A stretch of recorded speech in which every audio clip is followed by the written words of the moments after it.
4. I need a motion to approve the previous board meeting minutes. So moved. Second. I'll second. Discussion. Roll call, please. Miss Amy Walker. 4. Mrs. Cotterman. 4. Mr. Mosier. 4. Mr. Wigton. 4. Mrs. Melissa Walker. 4. Now we have teacher recognition.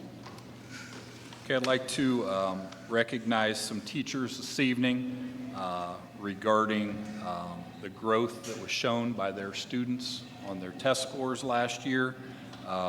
These teachers showed significant evidence that each teacher's students made more growth than expected on the Ohio State test during the 23-24 school year. This is quite an accomplishment. This is the highest rating a teacher can receive on their growth. So we're going to recognize those teachers tonight. Mr. McVicker, if you would come forward. And those teachers who are recognized, if you would come down. Mr. McVicker has a certificate for you, and if you would stay down here until everybody's been called. For 4th grade math, Lori Nichols.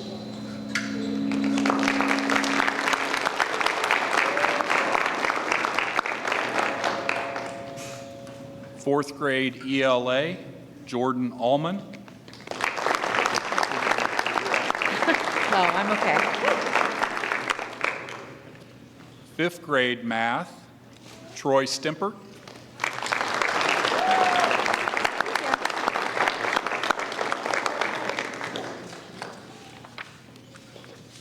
Fifth grade science, Christine Vermillion.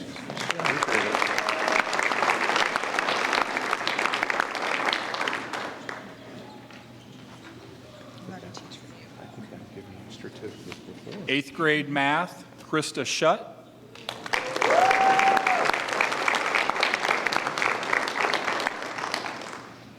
Eighth grade math, Sarah Weiser.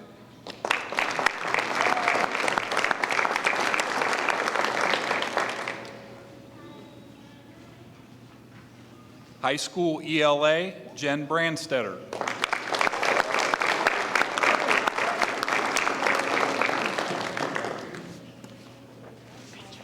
High school ELA, Maggie Thomas.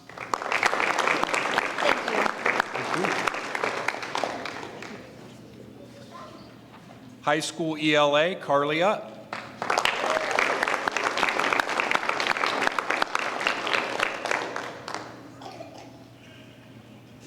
High school government, Kim Boehm.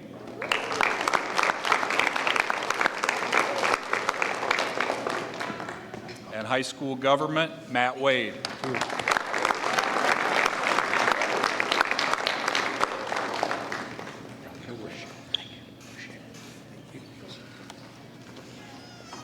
Just like to thank all of these teachers for their efforts with their students and congratulate them on the growth that their students showed as a result of their great efforts. So thank you.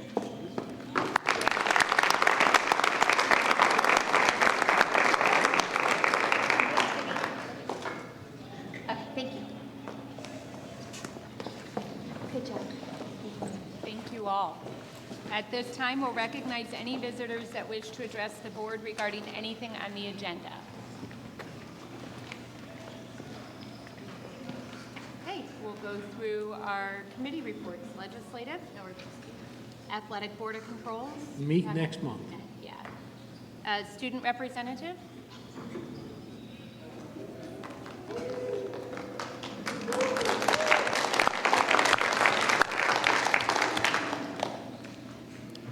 Good evening to everyone who doesn't know me. My name is Elise Huggins, and I am this year's Student Council President. To start, I just want to start with the fall sports are all over for this season, and a lot of athletes are getting recognized for OCC and district awards. Girls and boys basketball is starting up, and the girls play this Friday against Clear Fork, and the boys play next week against Galleon. Wrestling and swim are also starting up for many students. Academic Challenge competed last Thursday, varsity placing 4th and JV placing 1st, and they compete tomorrow. Annie the Musical was a huge success and filled with lots of talent from high school students and middle school students. OCC Leadership, Student Council, Key Club, and National Honor Society are working on collecting items for families in our district for Mary Madison Christmas. Skills USA went on a fall leadership conference where their voting got Sanaya Davis elected as Northwestern Regional Junior Officer. This Friday is academic early release, which a lot of students are excited about. And then Thanksgiving break is next week, and as I teach at Mifflin in a first grade class, I'm very thankful for all of my other fellow teachers and their dedication to help students. Have a great Thanksgiving, and I'll see you guys next month. Thank you.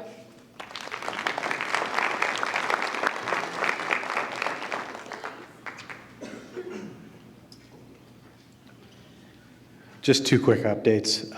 MECLC boiler system has been installed. It's operational. They have heat now, just the nick of time. They have an inspection tomorrow. That'll be the finalization of everything. The two boilers at South that failed internal inspection, those have been fixed. They're back up operational. Everything's good to go with those. So, thank you. Thank you. Board policy? Okay. So for student achievement, at the Career Center, 3 recent advanced cosmetology graduates passed the cosmetology and advanced cosmetology exams. The newest cosmetology and advanced cosmetology students are over 100% attendance.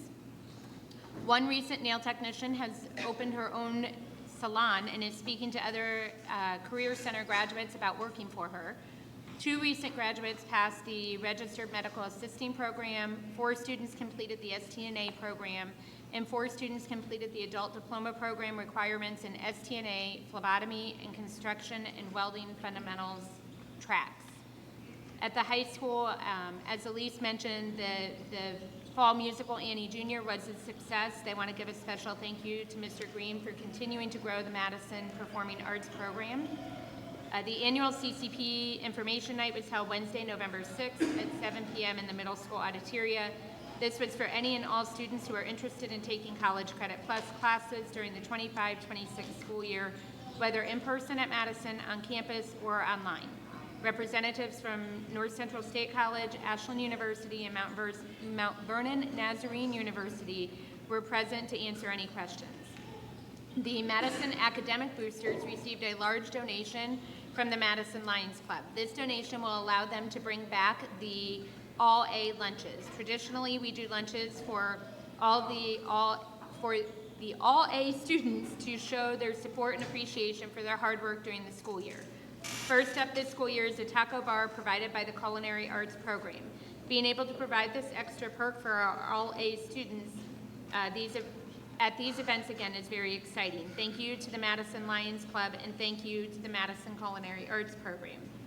Mrs. Ohl and Mrs. O'Connell's classrooms enjoyed having a campfire. They roasted hot dogs and s'mores, played kickball and other games, sang songs around the campfire.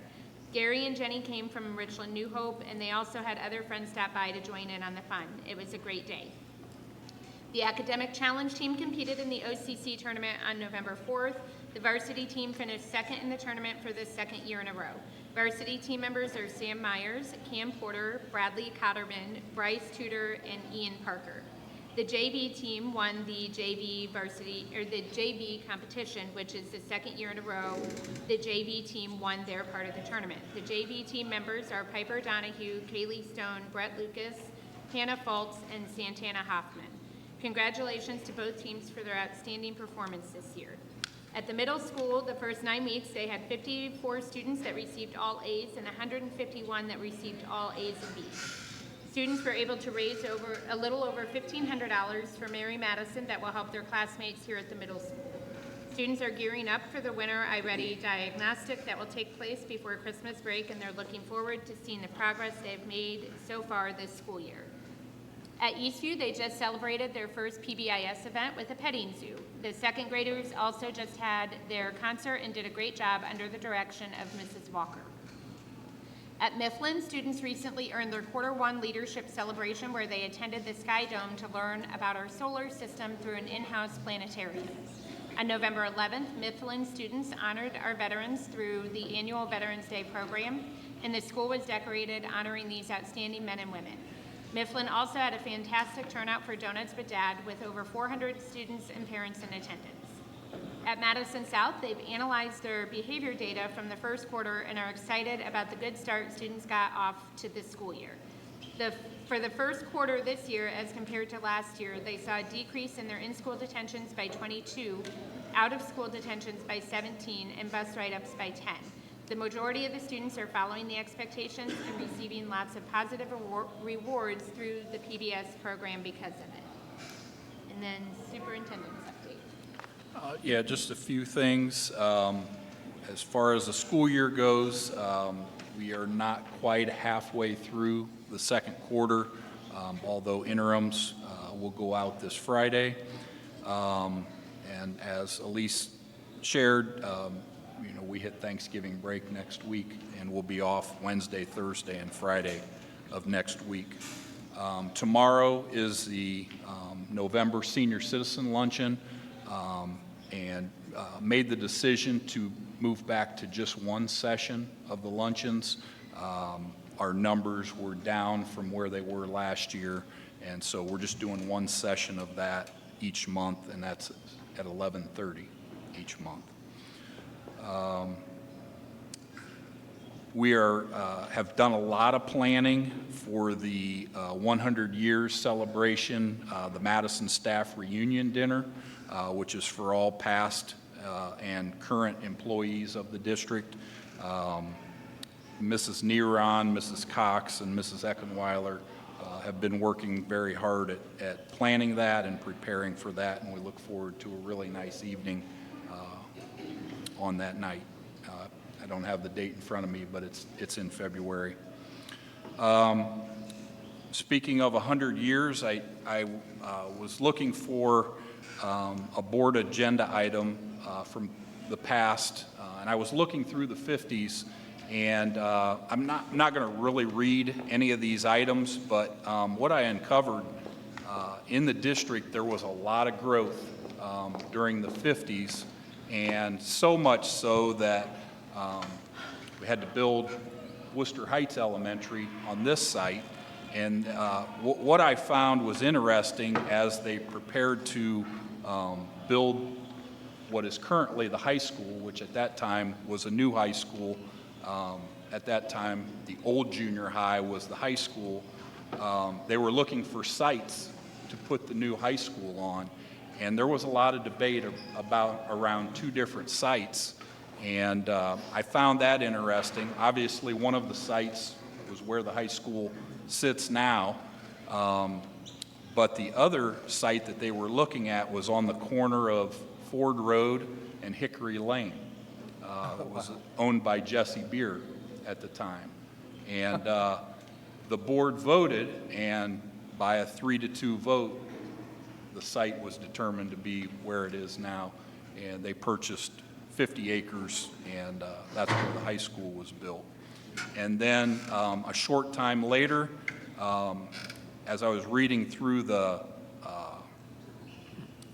minutes, it was determined that Mifflin was at over capacity by 100%. So essentially, there were twice as many kids in there as what there should have been. And that's why Eastview was built, and they purchased about 18 acres where Eastview stands now for $11,000. Amazing the difference in cost of purchasing land today as compared to the late 50s. So I just thought there was a lot of interesting stuff in there. It was a big time of growth for the district, and just found that interesting and thought I would share that. And that's all. Thank you. Okay, presentations by Mr. Crowe.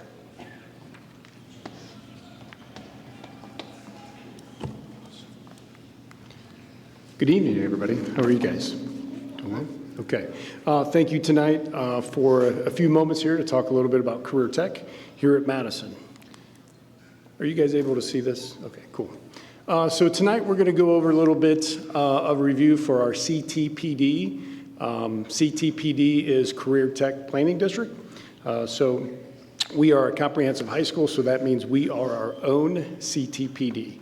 We will also go over a few updates, kind of where we stand currently, and then look at some future and some of our focus as we move forward. So before I get into this, I do want to announce and say, and I'm sure you know this, for the second year in a row, we are a 5-star CTPD, and that I want to publicly congratulate and thank our hardworking teachers, staff, our students, from pre-K all the way through our high school staff.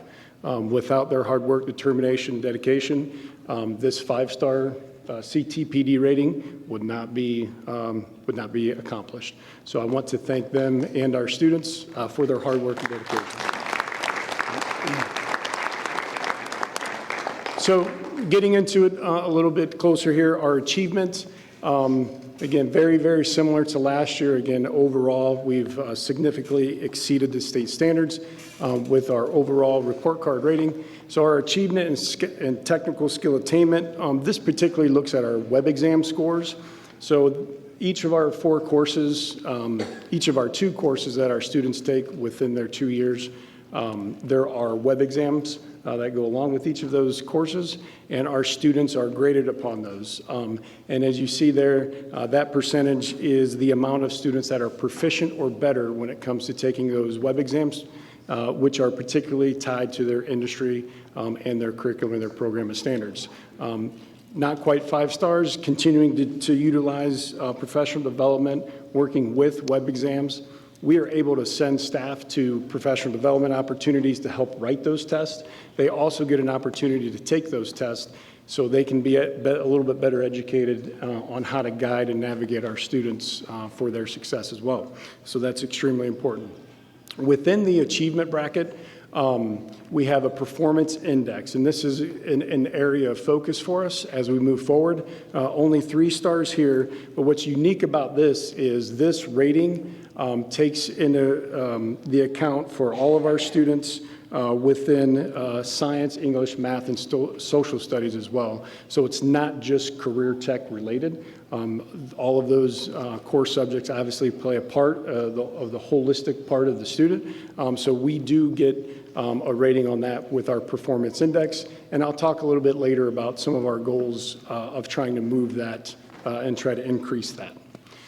For four-year graduation, what this is telling us is that we are graduating students. Our students in career tech graduate, and what is really, really nice, as well as I'll partner the 5-year graduation rate too.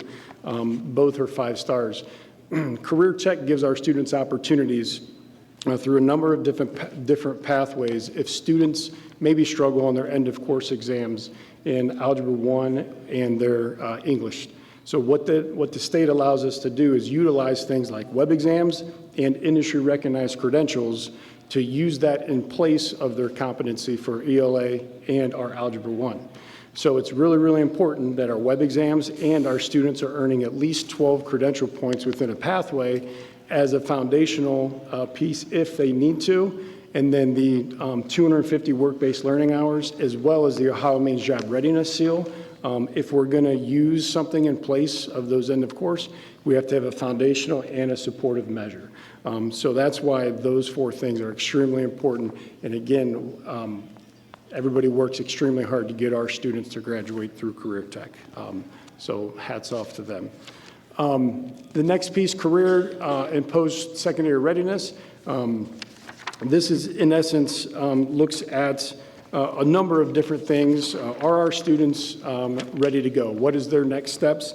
So it's measuring things, and it's a really complicated algorithm of how we earn points. But each student can earn points for things such as how many industry recognized credential points they earn. If they earn 12 or more, C-tags, which is college credit.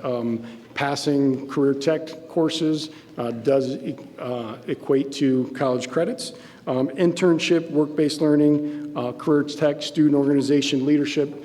So again, that's just a number of things of how we earn points. And again, we have a lot of opportunities for students, 5 stars there for our career and post-secondary readiness. So our kids are ready to go. The last piece there, post-program outcomes, again, 5-star there. This is where our mandatory senior follow-up surveys come into play. So we are required to know what our students are doing after high school, 6 months after high school, after graduation. As you look here, that number, so 90%, nearly 90% of our students are embedded within workforce, military, 2 or 4 year college or university. So obviously we're going to do everything we can do to increase that number, but we are at 5 stars there, so we'll continue to push forward with that. Questions there? Okay. Get them to respond to you. Good question. So we are able to send them emails, personal emails. We call home, look at them on Facebook. Yeah, whatever we need to do, we figure out, hey, friend of a friend, we stalk them, right? Like, hey, yeah. So we do whatever we can do to find out that information. And there's a particular survey that we have to fill out too. So, yep.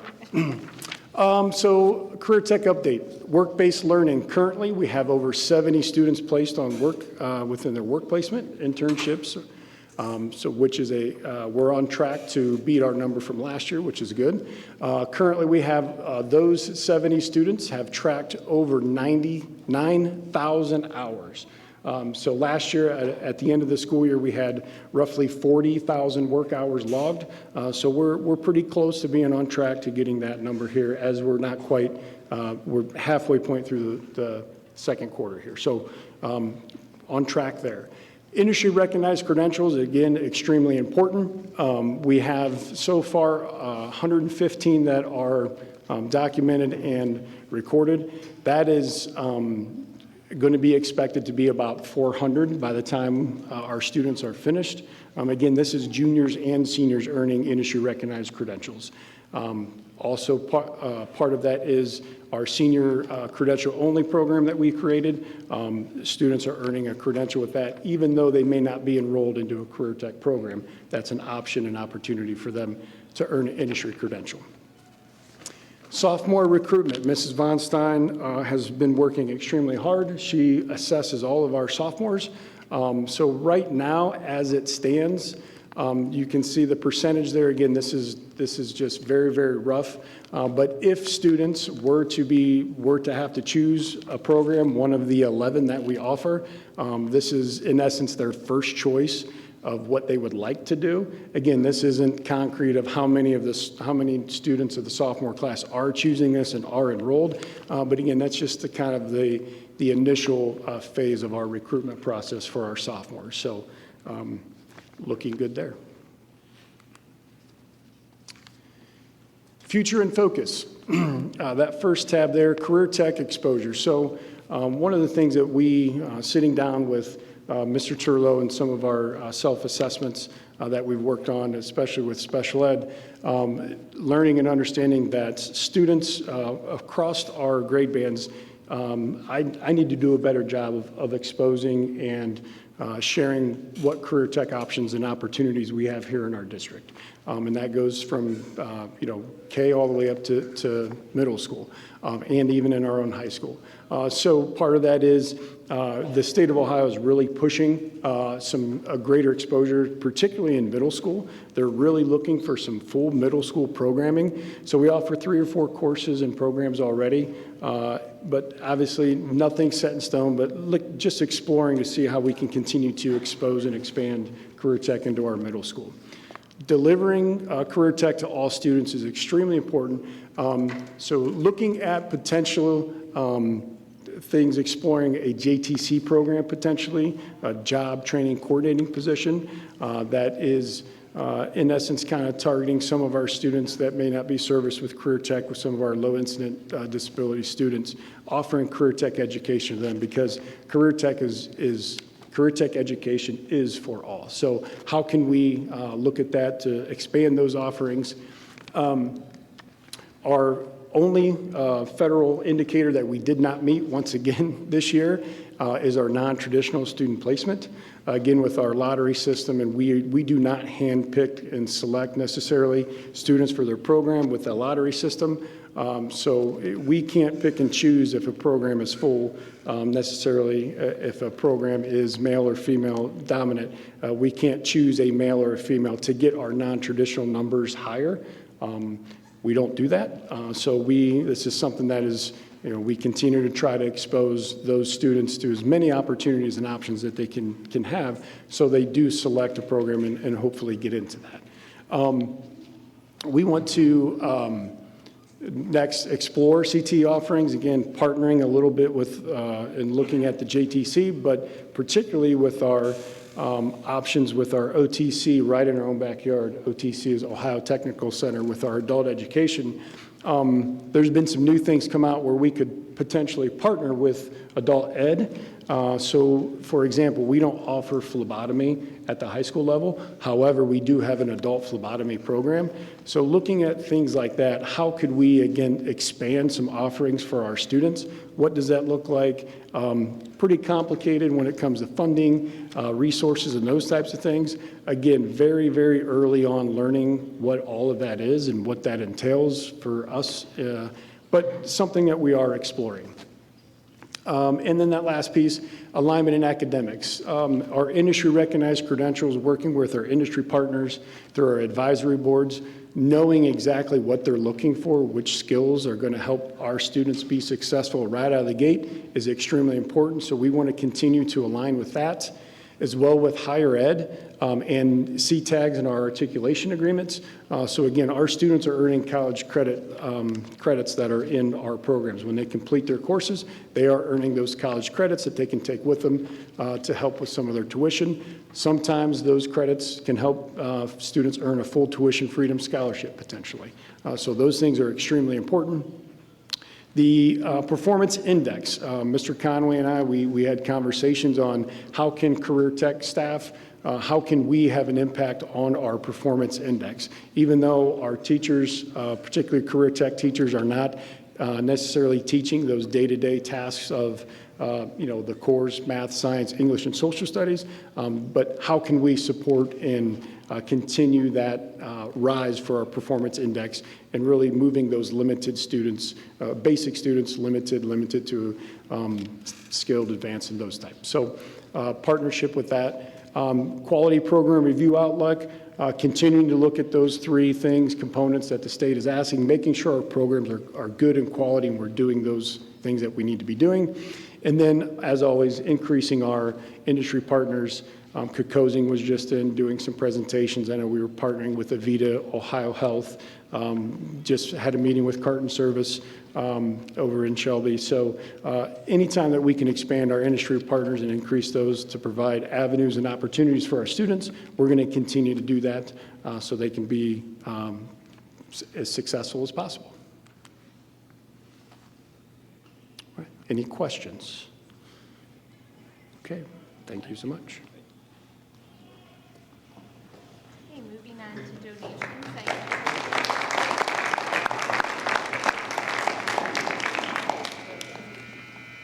I need a motion for donations. So moved. Second.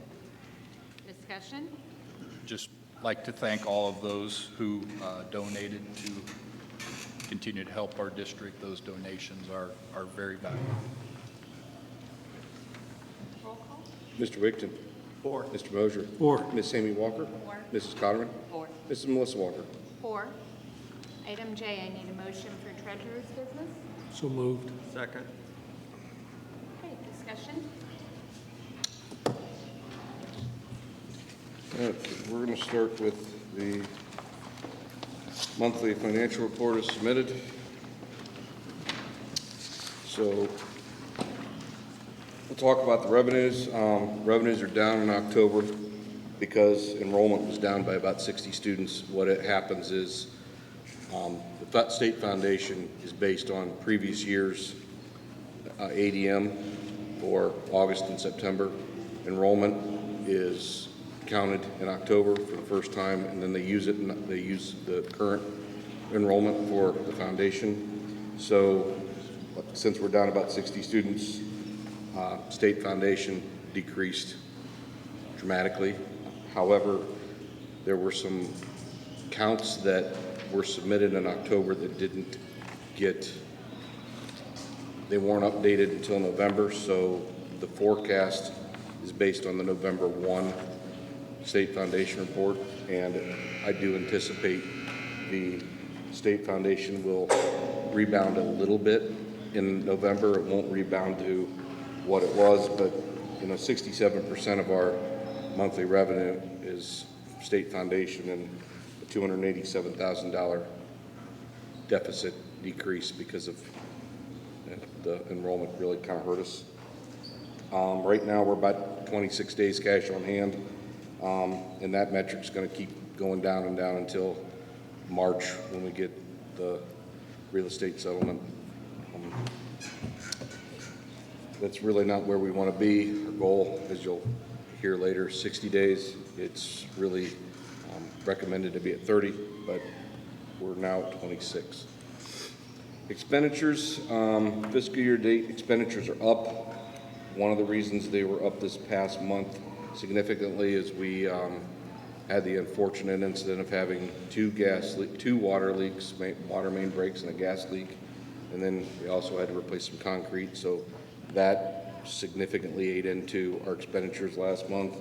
And there was another, I'm not going to call it an underfunded mandate, highly qualified instructional materials that for the science of reading that had to align the science of reading.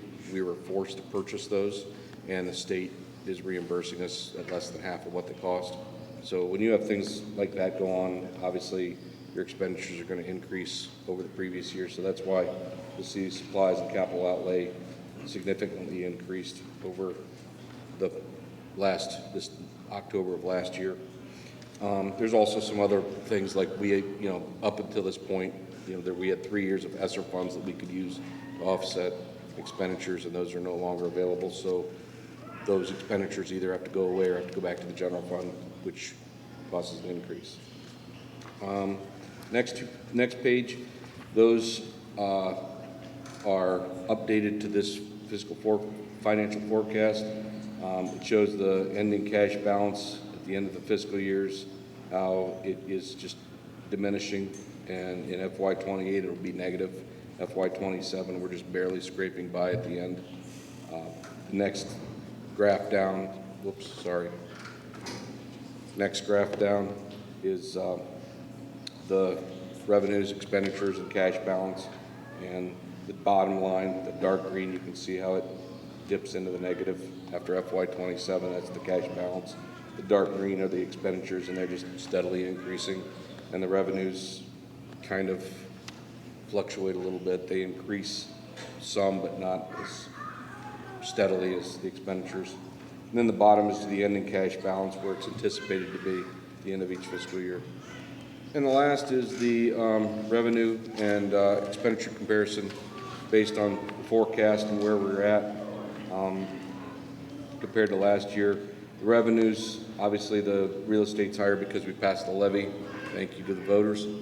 Last November, so that's a little bit higher, but the rest of them are pretty accurate, pretty close to the same. But that increased real estate revenue is why, last year at this time we were at 34% of what was projected. This year's about 38, which is good. Fiscal year comparison of expenditures down below, 35 and 33 are pretty close. 2% variance is not a significant enough variance that, I'm going to worry right now. And like I said, the supplies and capital outlay are high in that area because we had some expenditures that we weren't anticipating. I'll share with you one more thing before I conclude this. When somebody like maintenance, Mr. Neuron, for example, does a budget, he does a blanket purchase order for anticipated expenditures in case emergencies happen. But, you usually those emergencies all don't happen at once. They'll happen throughout the year. So you might see an increased expenditure in May, or might see an increased expenditure in March, but it isn't all at once. When you have, like I said, 2 water main breaks and a gas leak all within a 6-week period, it's just like it was a perfect storm, and that caused those percentages in the red to be higher than what they are. All right. Next, we're going to talk about the 5-year forecast as submitted. Rather than actually go over the forecast itself and the assumptions, because you can all read, I did a PowerPoint instead.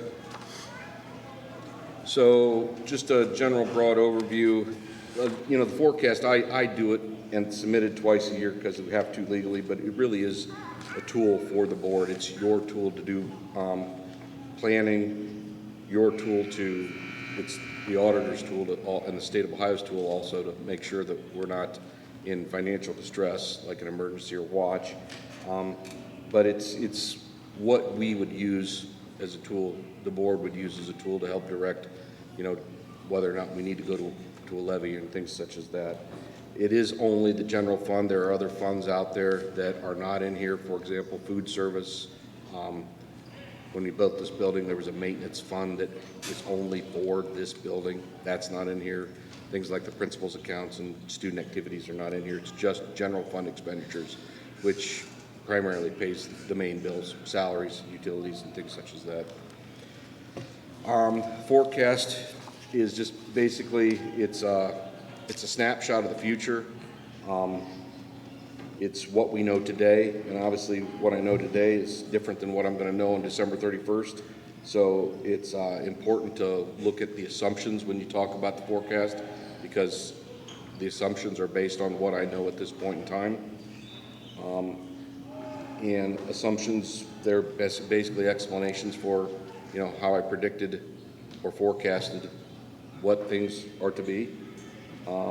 And, with forecasts and predictions, the further out you go, the larger variances in the accuracy.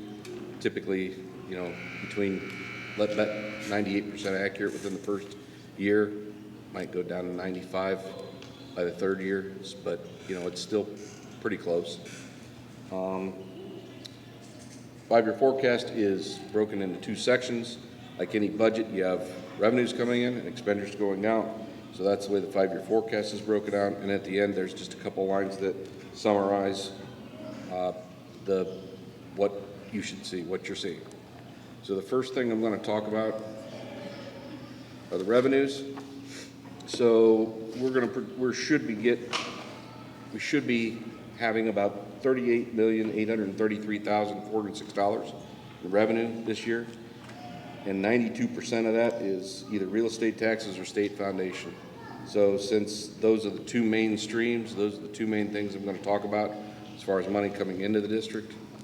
That was that line, sorry. So real estate, we talked a lot about this when we went out for the levy.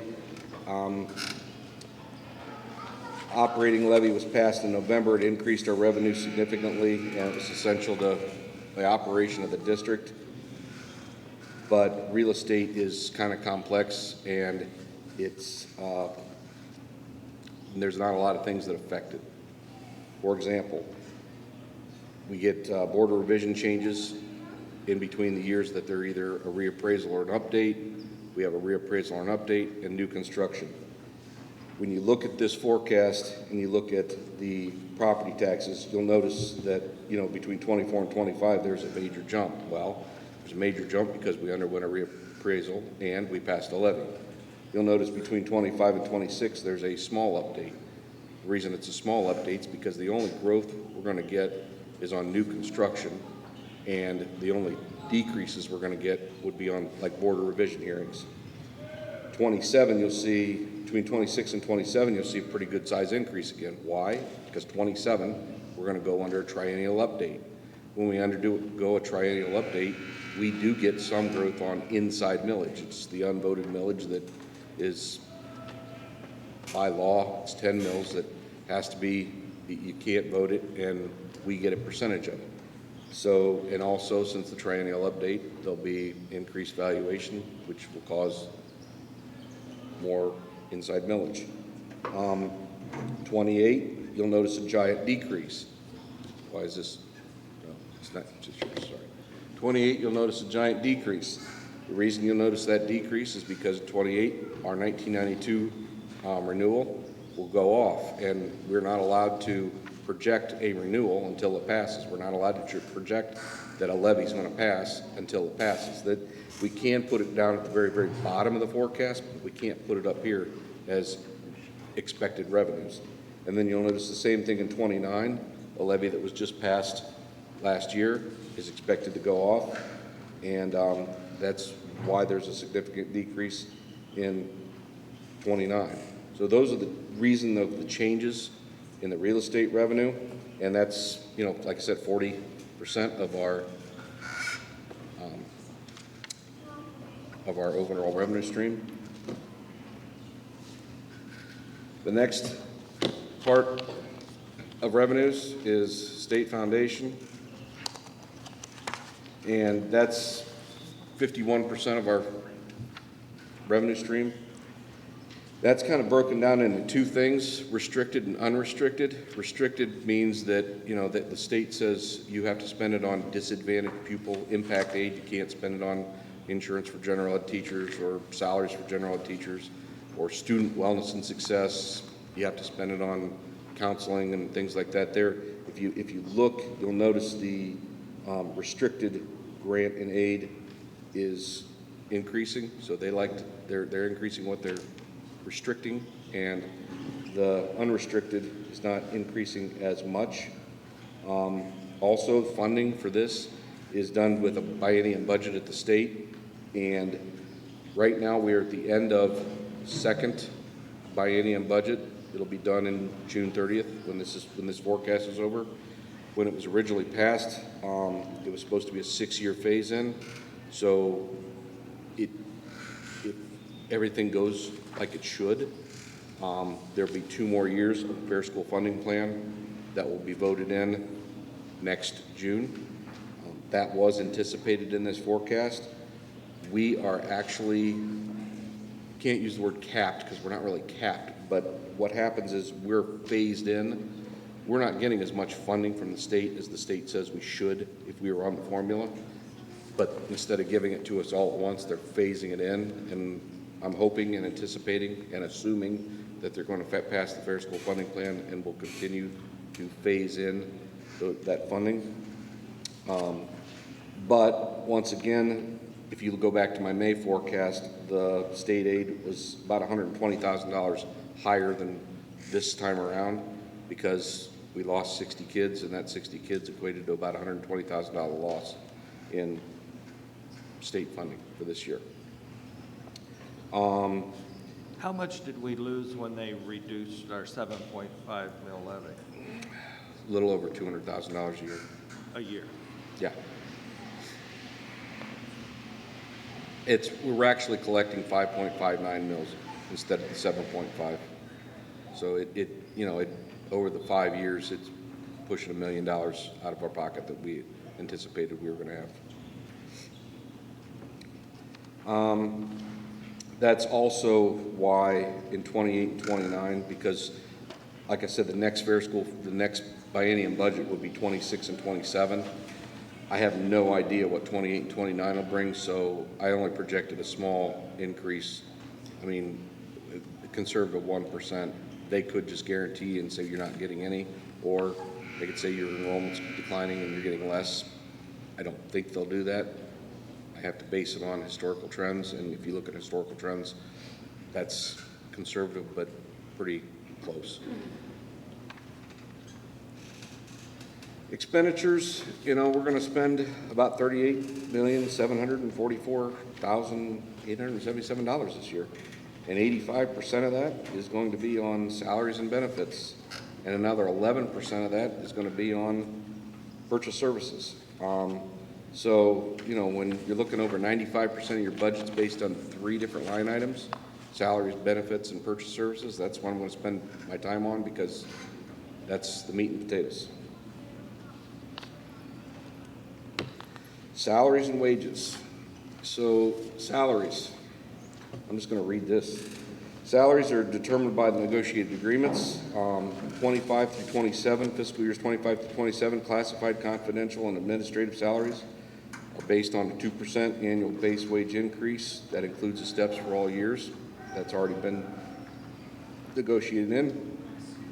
No reductions for classified, confidential, and administrative positions are assumed in this. It's not saying they're not going to happen, it's just they aren't assumed.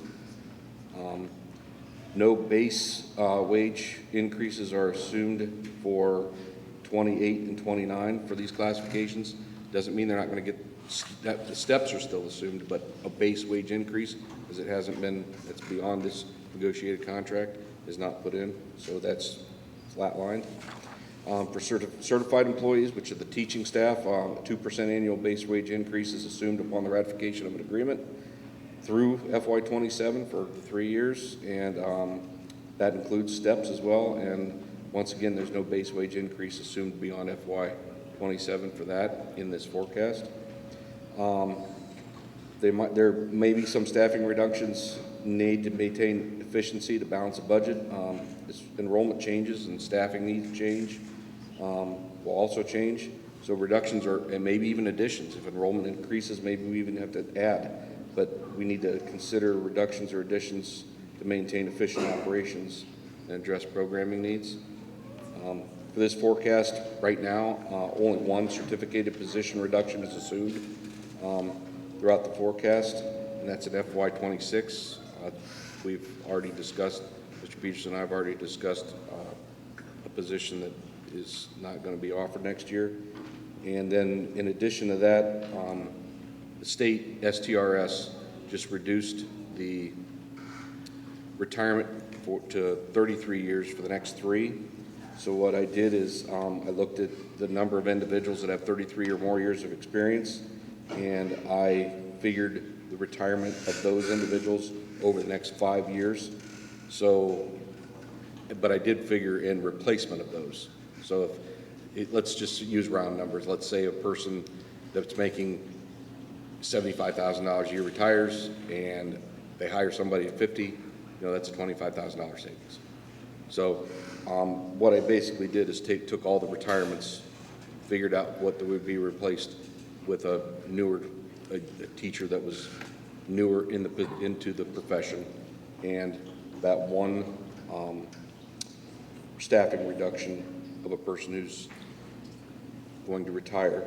And that took about $250,000 in savings out of this line of the forecast. The next thing that is major is the benefits. Benefits are dependent on the wages to the extent that retirement, workers' comp, and Medicare are a percentage of the wages. As wages increase, so do the benefits increase. There is one little caveat to that, and that's health insurance. Health insurance is a benefit that is independent of wages, and it's probably the largest increase we have. It's a driving factor in our expenditure increases because it's increasing at a higher percentage than everything. I'll just tell you, I'm calculating, and this is blended because our insurance goes from January to December, and fiscal year goes from July to June. We're talking a 12% increase this year, and then at least a 10 next year. Because if you recall, in June, we had to do an advance of over $300,000 just to get the insurance fund in the black. So I put that little graph in there to show the anticipated health insurance increases. That's something that is driving the force of why our expenditures are increasing at a rate higher than our revenues. And like right now, we're spending about $8 million a year on health insurance alone. Purchase services, that's 11% of our budget, and those are things we can't do without either. Utilities, internet, therapies, special needs therapies. We have to have those. Repairs, curriculum subscriptions. These are just some things that, you know, are part of purchase services that we can't do without. What we do is, as much as possible, we try to shop around, but sometimes there are limited areas that you can get those purchase services, so it's not as easy to save as what you'd like to think. You know, we spend almost $600,000 on just utilities alone, not including phone and security monitoring. $3,000 on instructional services and therapies are about $1.4 million a year. So, plus, you know, over the past 9 years, we've been spending about $600,000 a year on repair costs. And I've built in a small 3% raise, you know, increase for inflation because things are not getting any cheaper. So it wouldn't be wise to project or assume no inflation, and it wouldn't be wise or project to assume smaller amounts coming out in the next few years because buildings aren't getting newer, they're getting older. Supplies and capital outlay, this is a very small percentage of our budget, 4%, so I'm just go over that real quick.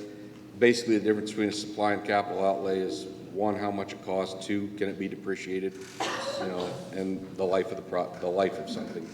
Supplies are, for the most part, are things that are consumables. And we have to, and believe it or not, diesel fuel is considered a supply. You can't do without diesel fuel. You can't do without paper. And then some of the technical equipment, you know, we have to have freezers for the food service. We have to have mowers to mow our yard. Career Tech, it's wonderful. I mean, the teachers are doing phenomenal things. Those pieces of equipment that they use, they're not cheap, and they get used, obviously, because the students are doing so well. So, you know, the more you use them, the more they get used up. So we have to project those. Just an example, buses, you know, they drive on average of 60 miles a day, 184 days a year, stop and go, and we have 32 of them. So if we only replaced one bus a year, that means we're always going to have a bus that's 32 years old. That's a pretty decent age for a vehicle that's stop and go with 60 kids on it. One thing I did put in the forecast, we have a plow truck that is 15 years old and it is on its last leg. And Mr. Peters and I were forewarned that it probably would not last another winter. And we definitely do not want to have cancel school or have somebody injured or hurt because we couldn't plow the drive because we didn't buy the plow truck. So that is put in this forecast for supplies and capital outlay. And that leads me to the wrap up. It's not a wonderful, happy wrap up, I'm sorry. As enrollment changes, the number of staff just needs to change to reflect the student count. It's maintaining efficiency and demonstrating good stewardship of taxpayer funds. So our cash balance, June 30th of 2027, is only about $542,000. So that's 5 days of operation. That's really, really, really cutting it thin. Which means, you know, we're deficit spending starting next year, FY26. So we are definitely going to have to do something. I will talk a little bit more about those somethings when we do the strategic plan, but it is what it is, and we're going to need to, at least we're aware of it, and we've got to focus on fixing it. So. If you don't mind, I'll go on the next couple things before I ask for questions. Where are we? Number 3, approval of a transfer in amount of $9,000 from the general fund to food service. We are undergoing a food service audit right now, and a practice that's been going on since, well, it changed in 2019, but it's probably going on. Sure it's been going on even prior to that. It's called an indirect cost, at least that's what we called it, where the food service produces trash, okay? And because of that, we have charged the food service a indirect cost for the trash. It's a nominal amount. Mr. Blankenship, in his audit, was instructed that we had to refund that money back from last year. So that's what this transfer is for, to refund that money back, because that was not an allowable expenditure. So that's number 3 for the transfer for the food service audit. Number 4, the requisition, that amount is above the threshold for board policy that requires board approval. And honestly, we can't do without workers' comp. I can't refuse to pay it, but I have to put it on. And number 5, the approval between the school compensation agreement for Mr. Schmidt Security.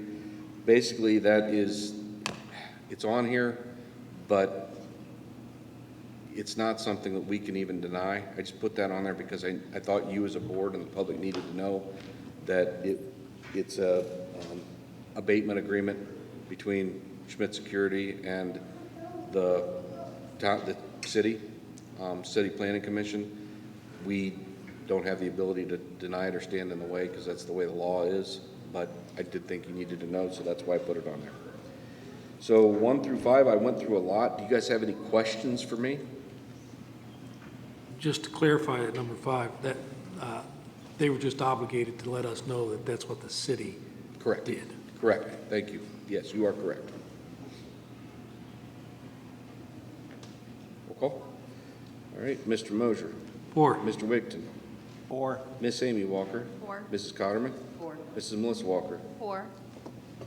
Okay, item K, we have a presentation on the financial responsibility piece of the strategic plan.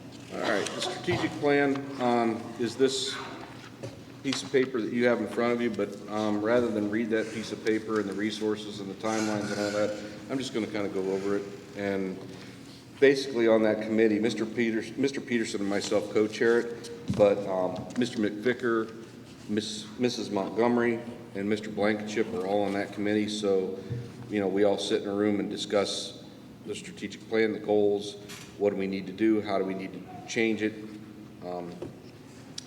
But the main goal is for the Madison local schools to present a balanced and sustainable and transparent budget for all the stakeholders and allow for full implementation of the district strategic plan, financial strategic plan.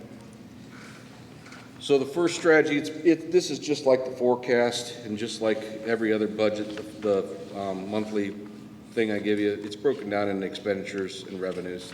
The first one is basically the expenditures strategy of transparent practice of responsible spending, financial management, and efficient operations. So, there's like 4 action steps. Talking about monitoring the district's cash balance on hand. I talked about it during the forecast. Every month on your financial report, I have a graph that shows how many days cash on hand we have. We've talked about it quite a bit. The goal is 60. It'd be GFOA. I'm not real sure even what that stands for anymore. It's Auditors Association. They really need, they want you to have 30 days. The state would like you to have 30 days. Our goal is 60. Days of cash on hand are not where they need to be. We do things like quotes. We get quotes for large purchases. That's in board policy. We are members of purchasing programs, which are co-ops, which basically means that when you enter into an agreement to buy something like electricity or food or whatever, and you enter into it with a bunch of different schools, you get a better pricing. Also, when you enter into it with a co-op, they go out for the bids, so they do the formal bid process, so we don't have to. For example, Mr. Peterson has talked about like going to the Ohio Schools Council for the bus bid, and he'll say that doesn't mean we have to purchase it, but we have to be at least listed on the bid sheet that we could purchase if we wanted to. That's a co-op program, so purchasing. Sorry, It's all right. time to take pills. And that's why I have like Ohio Schools Council and Meta Solutions up there. You know, we are doing things currently, reducing staff due to ongoing reduction in enrollment. It's not a pleasant thing. We don't like doing it, but we need to be efficient. And number 4, the cybersecurity plan. We're currently working with a company to develop a plan and evaluate our practices and make sure we're doing things properly, because honestly, that's probably one of the biggest threats we have. Columbus Public Schools has gotten hit. There's schools in Cleveland have gotten hit. We are doing a lot of, actually, I've changed some practices in the treasurer's office to mitigate the risk as much as possible. Yes, we are insured, but even insured, you do not want to have a cyber breach. So we're doing everything we can right now to make sure we're prepared for anything such as that. The second strategy deals with revenue sources and the ability to generate more revenue to implement the strategic plan. And there's just a couple action steps on this. One is develop a plan for additional local revenue. Well, local revenue are taxes. Right now, there are 3 potential avenues that we could talk about. One is maybe replacing a renewal of the property tax with some kind of an income tax. We still would have to, we still need to maintain efficiency, so there still might be some staffing cuts or whatever to keep up with the enrollment. And, it might not be a cut. If we grow in enrollment like they were doing in the 50s, it might be adding. So just to maintain efficiency and good programming, but replacement with income tax of some sort. The other possibility is maybe we could change the renewal levies to replacement levies, which means it replaces them at their original voted millage.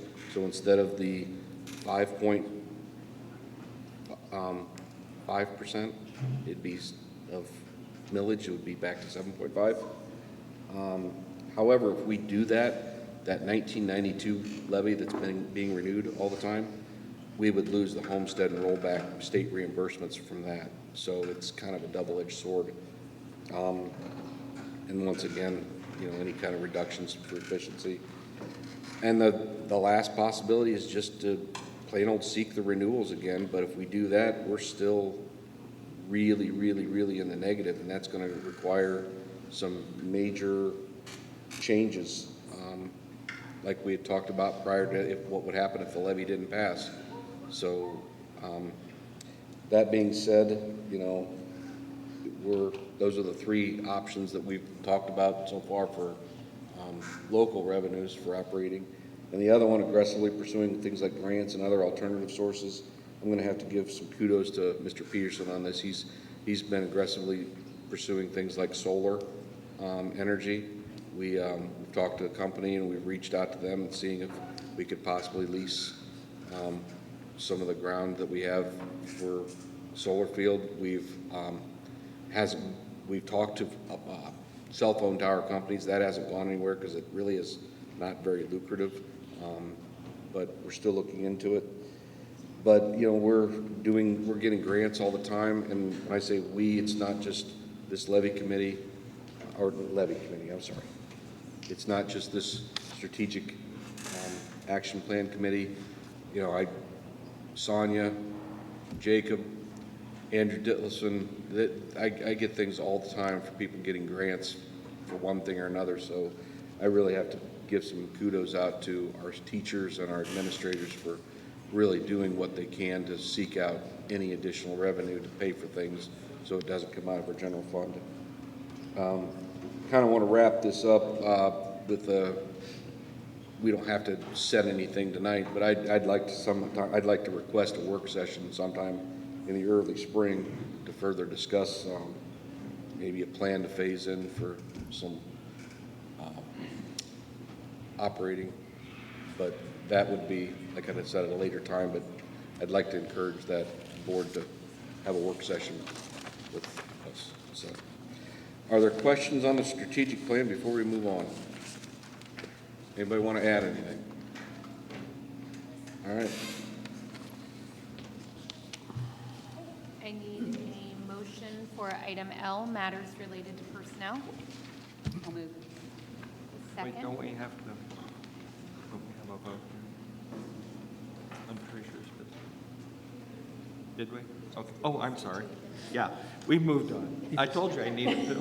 He just got voted. So, and a second for matters? Second. Discussion? Mary. Mrs. Cotterman? Four. Miss Amy Walker? Four. Mr. Mosier? Four. Mr. Wigton? Four. Mrs. Melissa Walker? 4. I need a motion for superintendent's business. And a second. I'll second. Discussion? Yeah, just on a couple of the items. That first one there, you had already approved at a previous meeting. However, the dates, the contract dates back prior to the merger between NCOCC and NeoNet. So that's why we're approving it again under NCOCC.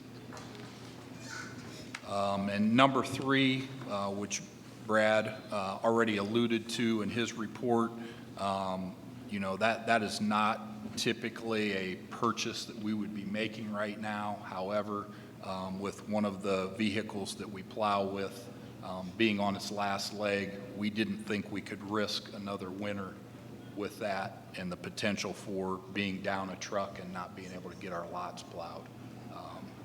We use the bare minimum, so that is a purchase that we just had to make.